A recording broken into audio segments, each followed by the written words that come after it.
Today, a prayer of Moses, the man of God.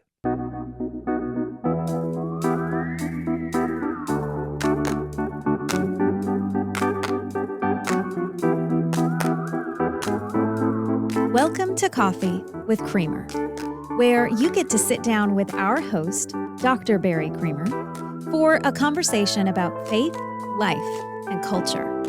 We'll look at old ideas through a new lens, turn those culture wars on their head, and paint a picture of the way things could be. If you like your thinking deep and your coffee hot, pull up a chair. You're in the right place.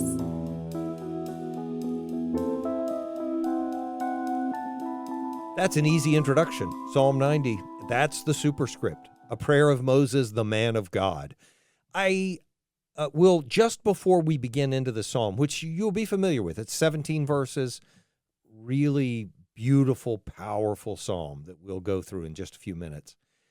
I do want to mention one thing about it for us to consider as we're interpreting the psalm, because very often we misunderstand what is meant, or at least what people would have heard when they read the words, a prayer of Moses, the man of God, before our period of time in history. It's not a statement of how profound a figure Moses is. This is that great man of God. You've got to listen to him and do what he says. There is plenty of that in the Old Testament, and there are plenty of reasons for people to listen to him, including getting leprosy if you don't. You remember some of those stories. The point is, that's not what's going on here. It's more than that. This is a prayer of Moses, the man not only who represents God, but also the man who represents the people to God. He's the man that God chose to bear the burden of the people. This is a prayer of Moses, the man who stood before God in a burning bush and said, I don't want to go. This is that prayer of Moses, the man of God. The man who doesn't want to go, but God says, no, you are the one I'm sending. I'm sending you so that you will rejoin the covenant. And for the very reason that you don't want to go, become the kind of person who can actually bring redemption to my people. It's the reluctance that Moses had that forced us, in the times we've talked about it in previous episodes, to realize that reluctance that Moses had forced us to realize how much it cost him to do this. He left his home. He left where he had spent 40 years with his family after having to leave Egypt, where he'd spent 40 years growing up. This is a man who leaves behind what could have, in any normal person's mind, been his, but instead had to go do what God called him to do to serve the people. And it's the reason we should see in Christ's reluctance in the Garden of Gethsemane, in his prayer on the Mount of Olives. It's the reason we should see in him, in that reluctance, let this cup pass from me.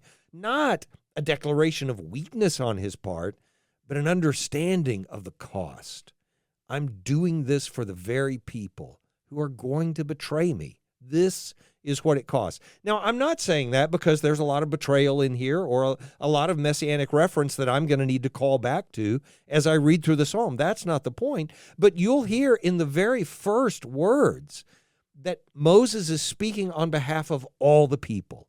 And so, as we've always said with the Psalms, we have to read it first in the mouth of the Messiah, understand what it means for him, and then understand what it means for us. But in this case, the implication of that is particularly interesting, because if I read this psalm as an individual and recognize how fragile my life is, how tiny my existence is, then I've accomplished something. And that is part of what's in the psalm. But if I don't realize that Moses is praying this on behalf of all of Israel, he's praying this on behalf of a nation, not just his generation either. This whole existence of humanity fits all of the things that are being described about an individual man here. So when we read about man, yes, let's apply it to ourselves personally, but let's also apply it to the whole magnitude of humanity, and certainly of the peoples that we are a part of in the process of our living. Okay, so a prayer of Moses, the man of God, these 17 verses. I'd like to read it through to you first. So starting in verse 1, Lord, you've been our dwelling place in all generations. Before the mountains were brought forth, or ever you had formed the earth and the world, from everlasting to everlasting, you are God. You return man to dust, and you say, return, O children of man. For 1,000 years in your sight are but as yesterday when it's past, or as a watch in the night. You sweep them away as with a flood. They're like a dream, like grass that's renewed in the morning. In the morning it flourishes and is renewed. In the evening it fades and withers. For we are brought to an end by your anger. By your wrath we're dismayed. You have set our iniquities before you, our secret sins in the light of your presence. For all our days pass away under your wrath. We bring our years to an end like a sigh. The years of our life are 70, or even by reason of strength, 80, yet their span is nothing but toil and trouble. They're soon gone, and we fly away. Who considers the power of your anger and your wrath according to the fear of you? So teach us to number our days, that we may get a heart of wisdom. Return, O Lord. How long? Have pity on your servants. Satisfy us in the morning with your steadfast love, that we may rejoice and be glad all our days. Make us glad for as many days as you have afflicted us, and for as many years as we have seen evil. Let your work be shown to your servants, and your glorious power to their children. Let the favor of the Lord our God be upon us, and establish the work of our hands upon us. Yes, establish the work of our hands. 17 verses, maybe one of, and it certainly is one of, the best-known psalms in the book of Psalms. And line after line, you can hear individually we take these out and we quote them. 1,000 years in your sight are but as yesterday when it is past. And, the prayer, even just the prayer to return is part of it. Establish the work of our hands. You've been our dwelling place in all generations. All of these phrases come to mind. So let's put them together and understand the direction that he's taking the psalm. The way I understand the psalm, the way I read the psalm, it's in 5 pieces, and the 5 pieces are all in pairs except for the 4th, which is very oddly, this is a prayer of Moses. So it's an old psalm that had been handed down for generations long before David ever wrote his psalms. So this is a psalm that goes into the book of Psalms with a long, rich tradition in it. It's an old psalm, and yet it's very modern in its structure. It's pretty common in my experience reading poetry from the Enlightenment forward to have poems that are arranged something like this, meaning it'll have several sections, and the penultimate section, the next to the last section, is the one that has something different about it, AABA kind of thing. And so it's the case in this one. It's a pair, and then a triplet, and then another pair. So it's 3 couplets, or it's not couplets, but 3 pairs of phrases, and then a single set of 3. And they're not by length defined that way, but by their content. I think they come out that way. And so we'll read it that way. So anyway, 5 major sections, and we'll just follow it line by line through it and see where it leads us. And some of the imagery that is repeated, creating these strong, not ironic, but really direct contrasts between God and his eternality and man and his temporal nature. And then what prayer allows us to do in bridging those two things together, and specifically the prayer of this psalm itself. So starting in verse 1, we're in the first section, verses 1 through 4, and it all has to do with how tiny we are in comparison with God's magnitude. So if you understand the greatness of God, then you have a sense of the understanding of the minutia that comes into evaluating humankind. So verse 1, Lord, you've been our dwelling place in all generations. We've never known anything that wasn't on the basis of you. You've been our dwelling place in all generations. Before the mountains were brought forth, and all of us who've been to Colorado or anywhere where there are decent mountains, all of us have seen the mountains as this image of permanence, this backdrop against which the temporal hustle and bustle of transient life occurs. Even all of the things that grow and shrink on the mountain, the trees or the wildlife or the resorts or whatever, are all just passing phases to this permanence of the mountains. So you hear what he's going to do with it. Before the mountains were brought forth, and there is in that the idea that these things that all the rest of us look at as if they are permanent are things that were just born for God. He just, I'll just birth some of those. I'll create a few mountains. Before the mountains were brought forth, or ever you had formed not just the mountains, but the things of which the mountains are formed. Before you had formed the earth and the world. Indeed, and he can't go far enough, from everlasting to everlasting, you are God. So the only permanence in the whole image is God. From one end to the other, all of the other images of permanence are themselves passing moments in comparison with God himself. Verses 1 and 2 are just as great a passage as you have to make clear how eternal God is, or to make clear what the eternality of God is, but also to put it in contrast with all of the things in the world that we might think would have some comparison to him in terms of their permanence. They can't even get there. They're just passing. So before the mountains were brought forth, you were already God. And in fact, from everlasting to everlasting, you were God. That's why you've been our dwelling place in all generations. You mean the mountains existed before we existed? And you existed before the mountains. Verse 3, you return man to dust. The contrast is stark, right? So here we have God, who is above, beyond the mountains, the whole earth and world. And then you have God who returns man to just the little light passing frailty of the dust that blows in the wind. Not trying to quote Kansas. You return man to dust. Instead of the mountains being brought forth, now it's not the birthing. The mountains are born. Now it's us being returned to the ground. You return man to dust. And so it's womb and tomb imagery. It's the stuff that we've talked about again in previous episodes of how birth and death are inherently tied together. And it's only natural for us to recognize that if we're part of creation, we have a beginning and an end.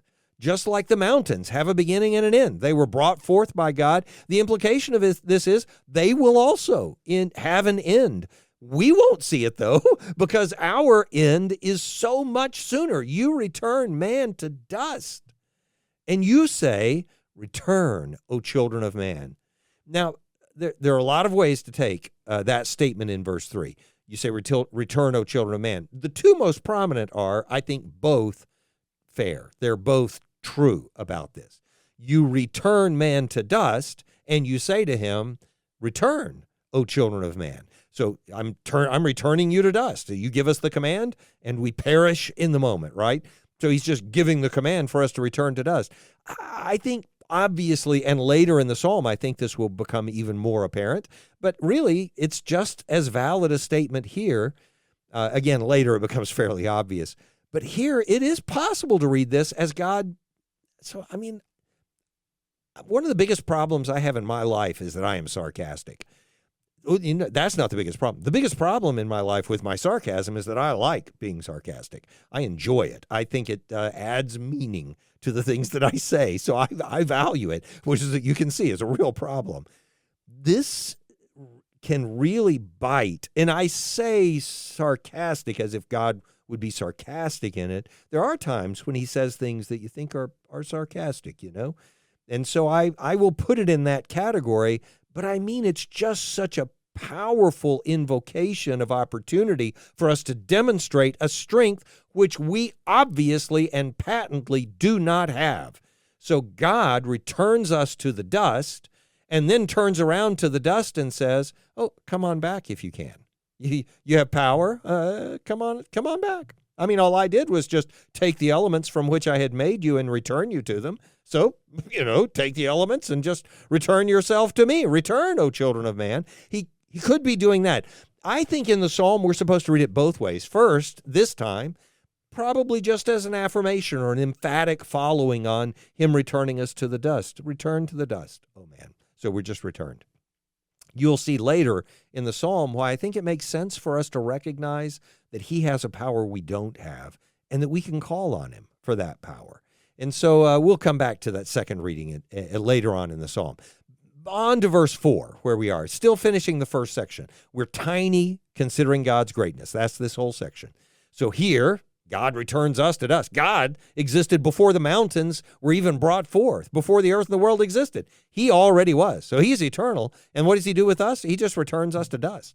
I mean, here we are. Oh, I'm so important. And then we just melt into the ground. And yeah, how important are you then? I mean, you can't even raise yourself up again.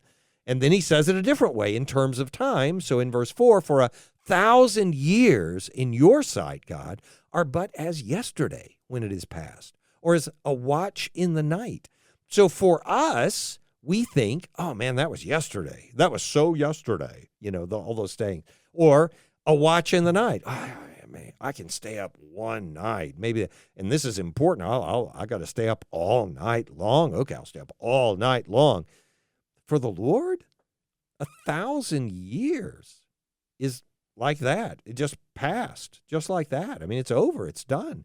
1,000 years is nothing. So he's putting all of those to create the contrast between us and our very just temporary moment in this world and the eternal God. Okay, so that's the first section. We're tiny considering God's greatness. And built into that, because of the return, O children of man, as a command, there is built into it a realization that we're not able to make much of ourselves, even if we tried. Oh, make yourself something.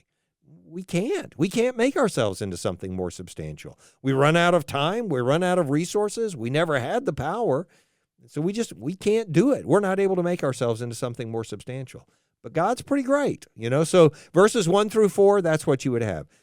When you pick it up in verse 5, we get the next little section, which is, honestly, we don't deserve any better than that. When you consider how righteously angry God is, we'll talk about the righteousness of it later, but when you consider how righteously angry God is, the best we deserve is a short life. So we probably ought to just stick with that. So here's how it goes in verses 5 through 8, this next section. Two pieces again. By the way, I think the whole psalm flows very interestingly in such a way that the first part of each section is related to the last part of the previous section. Not rocket science. I mean, that's the nature of writing. You want to create continuity, but it's really well done. It's beautifully done. So here we are, super transient. Why is that? Verse 5, now we go. You sweep them away as with a flood. And this one is, it's a really great image. All of us can think of giant floods that have swept away homes and have an idea of what's going on here. The waters pass, and then there's just nothing left. Certainly makes sense of the tradition that they knew and that Moses himself wrote down of Noah. Makes perfect sense of it. This whole civilization that existed, it's all just been washed away, and we're starting over again. I think probably a metaphor, an image that would convey the washing away of the flood in a way all of us have seen, is a sandcastle, just to put it simply. You build the sandcastle on the beach, and it's this magnificent structure, or if it's me, it's a clump of sand on the beach, and you think it's something.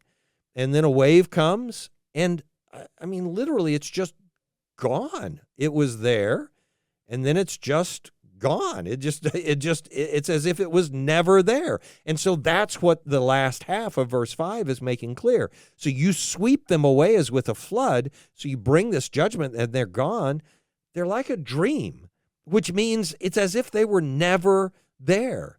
like grass, he goes on with another metaphor, that's renewed in the morning. And this one extends itself all the way down through verse 6. And now we're into the imagery that Isaiah borrows later and that conveys so much in the rest of Scripture about how briefly we are present in this life and how we ought to rely on something more eternal. James appeals back to it as well. The same imagery of the grass or the flower that sprouts up, but then the sun withers it and it fades away. So that's what he's bringing up here. So you sweep them away as with a flood.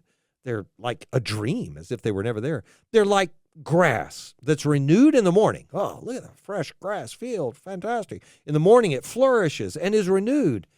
But by the evening, it fades and withers as if it never was vibrant to begin with. In the morning, it flourishes and is renewed, and in the evening, it fades and withers. And we'll come back to refer to that because later in the psalm, it's part of the imagery of what Moses is using to make the point of how great God is when he does something with us other than that.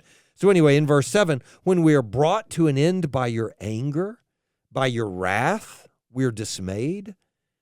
You have set our iniquities before you, our secret sins in the light of your presence. When you consider the grass, we're like the grass that's renewed in the morning, and in the morning it flourishes and is renewed, and in the evening it fades and withers. What they're describing is, our entire life. We're born in the morning, we're fresh grass. Oh, this baby has so much potential and so much life. And, you give it just a day's length, because remember, 1,000 years in his side is but like yesterday when it's past. You give it a day, and by the end of the day, it just fades and withers, and you're pronouncing over it earth to earth, ashes to ashes, dust to dust. So we're brought to an end, but not neutrally. We're brought to an end by your anger. By your wrath, we're dismayed. You have set our iniquities before you. And think of this in terms of the grass that's renewed in the morning when the sun shines over the grass. And this is imagery that does come back in other Psalms and, like I said, in the book of Isaiah. When the sun shines, or, you can just think of it in terms of Psalm 19. When the sun is shining, it's great. It's bringing light and vibrancy, but it's also bringing clear sight. And God sets our iniquities before him in this presence. Again, if you go back and consider it in light of Psalm 19, it makes a lot of sense of what's going on in that psalm when you consider it in light of this psalm that had been passed down from Moses. You set our iniquities before you. The sun is shining down, and in the metaphor, the sun's heat is withering and drying up what the sun's light is giving beauty to and opportunity to. And in that way, God shines on the world his beautiful truth, and in so doing exposes our ugly sins. And in our sins and in our failures, we are consumed by his anger. And so in the morning, we sprout up like grass, and in the evening, we fade and we wither because he has set our iniquities before him, and he has set our secret sins in the light of his presence. So in verse 2, and in the second section, not verse 2, in the second section, you can see what's going on.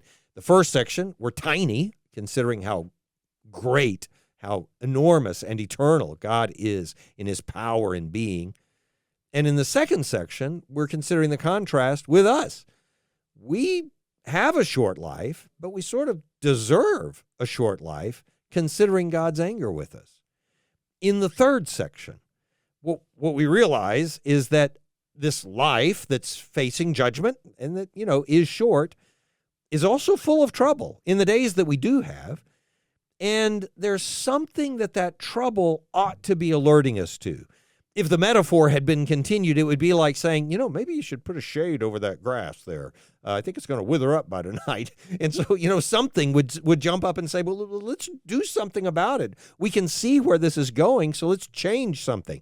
Now, we don't have a lot of power to change something, so I'm not trying to offer false hope. Neither is the psalm.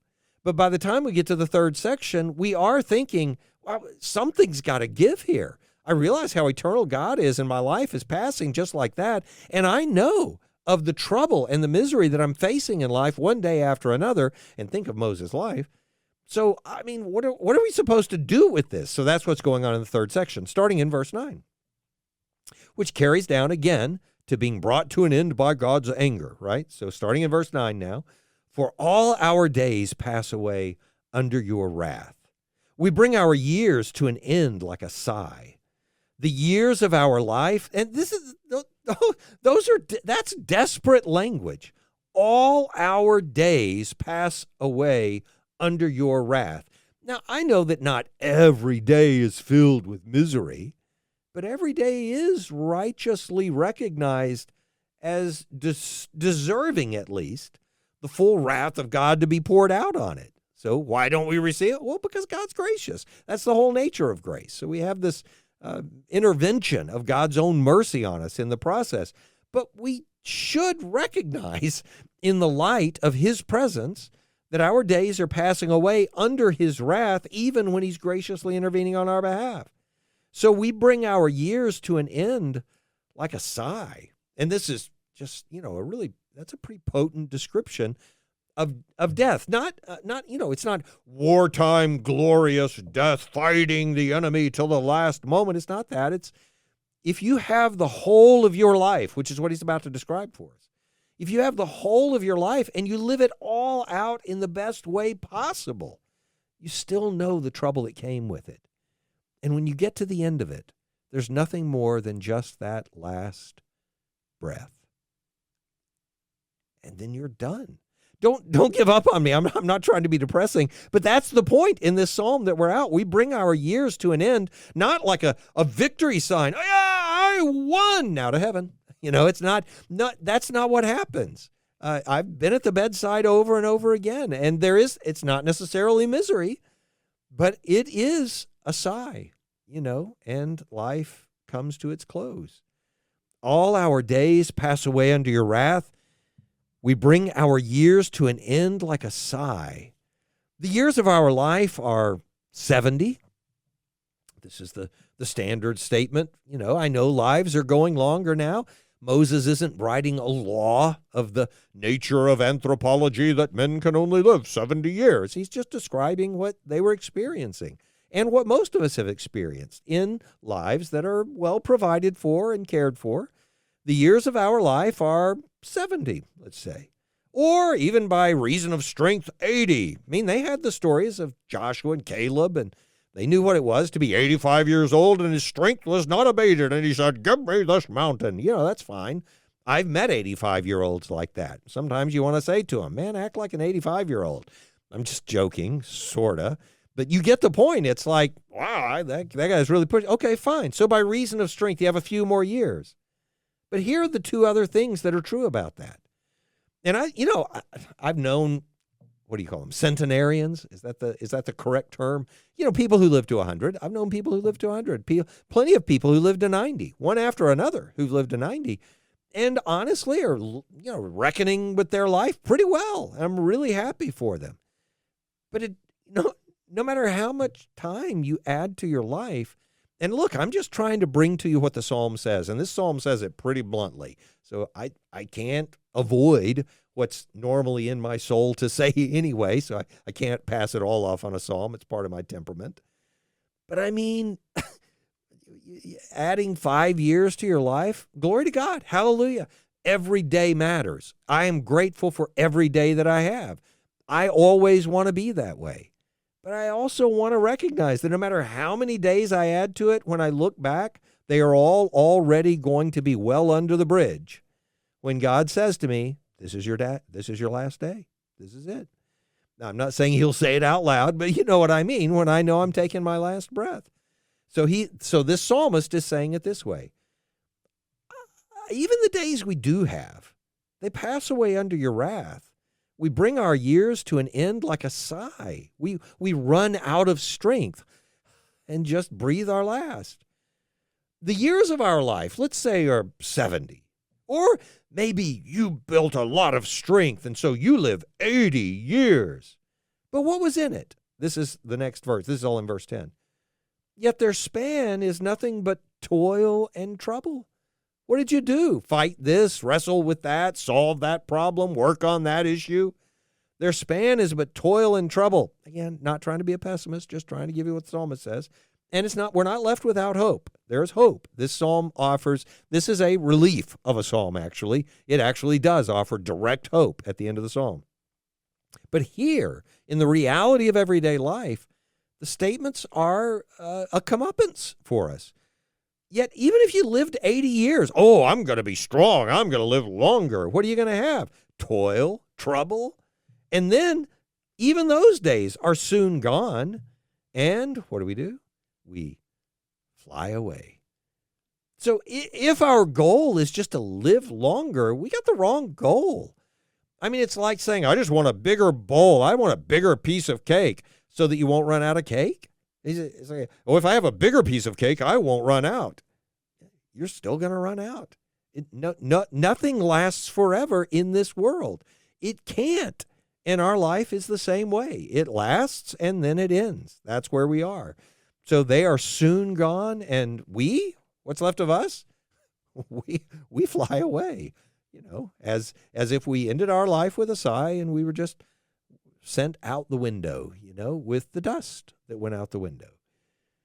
So the next section, the second section of this third part that we're talking about, is verses 11 and 12.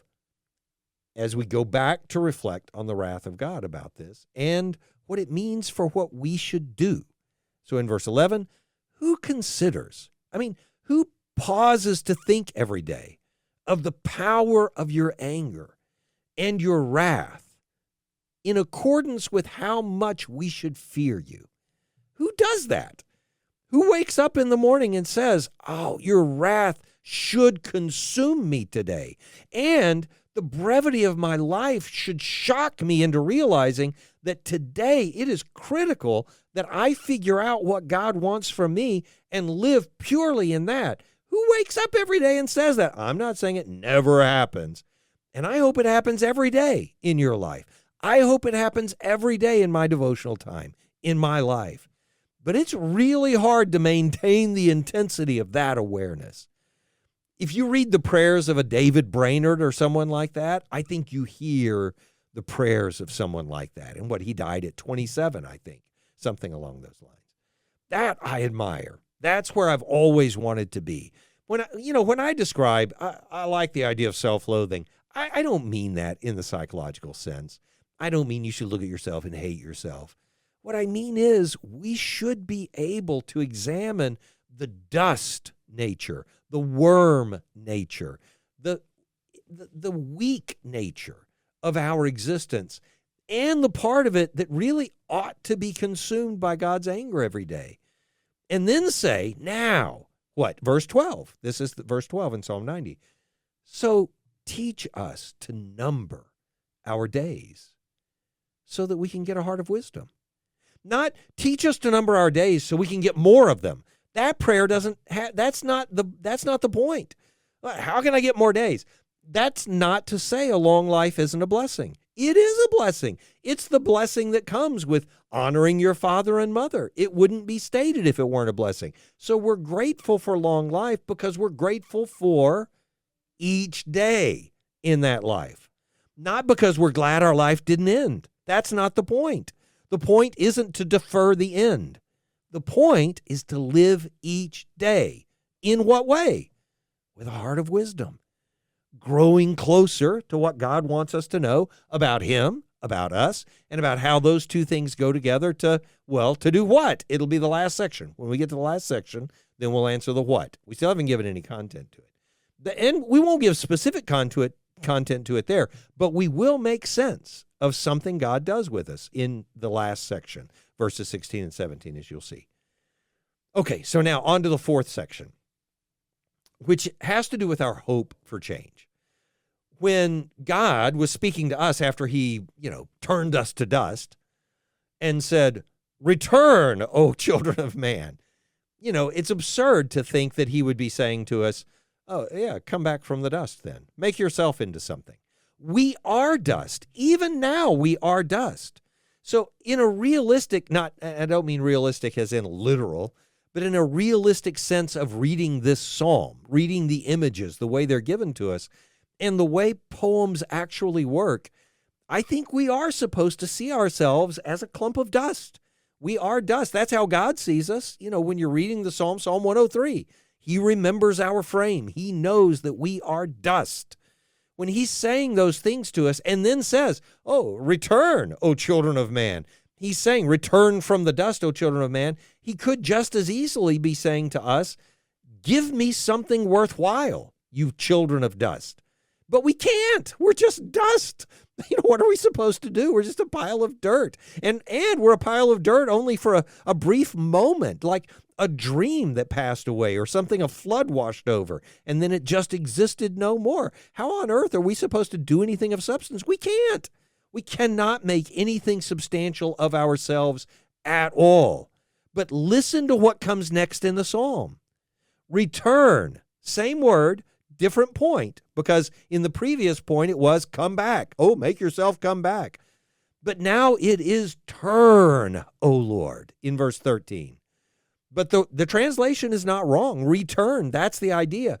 But in the psalm, I think, and I like the ESV's translation because it does this, it makes us recognize that we're turning around and saying back to God the root word that he had said to us, but we can't do. God, we can't return. So, Lord, would you return? How long do we have to wait? So in verse 13, return, O Lord. How long? We can't make ourselves into something substantial, but we can beg God to make something of us, to make something of our lives other than just a pile of dust. And so their prayer, return, O Lord. How long? Have pity on your servants. In verse 14, we're going all the way back in the psalm to verse 6. Remember when we were describing the grass that flourishes in the morning and it's renewed, but then in the evening, it fades and withers. So the prayer continues, the psalm continues in verse 14, and this part is a direct prayer. Satisfy us in the morning. So, we're going back to the grass image. When we're first born, when we first begin our lives, or each day when we experience that renewal that you're able to bring to a life for that one day that we have to give back to you, not even caring whether I have 100 or 1,000 days left. I have this day. So satisfy us in the morning with your steadfast love, with your mercy, with your covenantal commitment to us. Satisfy us in the morning with your steadfast love, so that we can rejoice and be glad all our days. Each day we can give back to you when you're the one who gives us that day. And in that, I already know the contrast. I already know God is eternal, and I've just got these 12 hours. This is the next verse makes the point really clearly. Verse 15, this next section. Make us glad for as many days as you have afflicted us. Now, the proportionality in that, it's not uncommon in Scripture at all. The nature of God's justice that he metes out is that it measures in perfect proportion to the iniquity that was in the world, which is the whole concept of iniquity. There is an unequal nature to what's in the world, and God will make it equal. So he will bring equity when there has been iniquity. And in verse 15, we're simply saying in our lives, help us to make as much sense of it as we have experienced nonsense in it, as we have experienced what to us was incomprehensible, one affliction after another. But as you give meaning to our lives, we can understand the pain that we've gone through as well. We can endure anything, in the words of so many since World War II, but I've given you a physicist in the past who said this, but it's that idea. We can endure anything as long as it is not without meaning. And so here, make us glad for as many days as you have afflicted us, and for as many years as we've seen evil. The proportionality in that between the evil and the gladness makes sense, but so does the proportionality of time. Because I can understand that I'm just a passing moment. God is eternal. The mountains that were looking over the world before I was a gleam in my Father's eye, and that will still be standing when I'm long dead and my great-grandchildren are long dead, those mountains, if the Lord doesn't come back and melt them and all the blah, blah, blah, those mountains that are so permanent, they're nothing compared to God. He gave them birth and he'll destroy them. The point is that God's eternality is overwhelming in comparison to the brevity of my life. But I'm okay with that, as long as each day that he gives renewal to is made glad by him, that day is fulfilled by him. So make us glad for as many days as you have afflicted us, for each one of those days. In that, we find satisfaction. It's not just, wow, his life was really important. And that's why I brought up that thing about the superscript, a prayer of Moses, the man of God, because we read it, a prayer of Moses, ooh, the man of God, he's a mountain of a man. A mountain's nothing compared to God. That doesn't make him important. The thing that makes anyone important is the day in which God is making them glad, the day in which God is giving them meaning, the day in which God is doing what verse 17 says, which we'll get to in just a moment now. Okay, so you have the idea down through verse 15. Now we get to the fifth section of the psalm, and really it is just a return to the very first section of the psalm. You know, we're nothing compared to God's greatness. So how could we be anything? Well, this is the answer to that. This is the retort to we are tiny considering God's greatness. It's not a retort, it's the fulfillment of it into something meaningful. So in the first section, it's this, verse 16, that this is the first section of the last piece of the psalm. So verse 16, let your work be shown to your servants. Just let us see what you're doing. Let your work be shown to your servants, and your glorious power to their children. Let us see what you're accomplishing. Show my children and their children. Show the people that I've taught about you, the people I've led out of Egypt. You know, he would be saying, these people who are in the wilderness, just let us see what you're doing. Let us see that you are doing it. And we will be delighted to be the tiny, dusty subjects of your kingdom. And then in verse 17, this powerful prayer, I can't even give words to how contrasted this is with everything else in the psalm in terms of erupting into this sense of meaning and purpose, in contrast to simply the brief, transient, weak, insubstantial, dusty particles of existence that we are in the world. This is so opposite that. This is so saying, make us a mountain, but not in the selfish sense, not so that I can last longer, but just for the favor of God. Verse 17, listen to how he says it. Let the favor of the Lord our God, you are our God. This is what he says in verse 1. You have been our dwelling place in all generations. We've never had another. You are the only God. Let the favor of the Lord our God, the eternal one, be upon us, the dust. But also this. You know, you established the mountains. You gave them birth. You set them in place. You made them this mark of your control of the universe, that these mountains exist. Well, Lord, establish the work of our hands upon us. Yes. Establish the work of our hands. You know, in verse 10 of the psalm, and to go back to that, it was the years of our life. They're 70, or maybe by reason of strength, 80 if you really work hard at it. But their span is nothing but toil and trouble. They're soon gone and we fly away. I mean, what would be the point of just extending your life? So the question has never been, how many years can we make of our lives? How long can we make our lives? How big even can we make our lives? That's not the question. The question is what he says in verse 17. The question is how much God makes of whatever days and years there are of our lives. That's the only question. And so I want to just sum up the whole psalm in a simple prayer. Verse 1 and verse 17 as a prayer. Lord, You have been our dwelling place in all generations. May your favor then be upon us, and establish the work of our hands upon us. Yes, establish the work of our hands.